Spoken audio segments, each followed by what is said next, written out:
Бұл дәуірде самурайлар апуайы жауынгерлер емес, ал үкіметтің бір бөлігіне айланған еді. Олар көбінесе жер иелері сипатында тан алынған. Яғни олар салық жинау, тәртіп сақлау һәмде ұрыс уақытында армия жинау сияқты вазифаларды атқарған.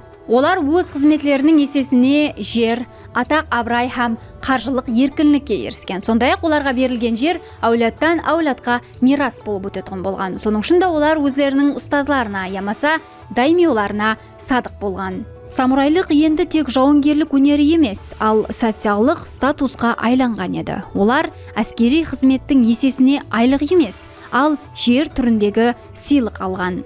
Бұл олардың мемлекеттегі салмағын арттырды. Бара-бара самурайлар өзіне тән тұрмыс тәрізіне ие қатламға айланды. Олар өз әдеп икрамлылығы, қағидалары, хәтте киіну мәдениетіне ие еді. Камакура шугунаты самурайларға тек арғы саяси күш берді. Самурайлар енді мемлекетте ұрыс, салық, әділдік һәм үкім шығару тарауларында белсене рөл ойнайтын қатламға айланды.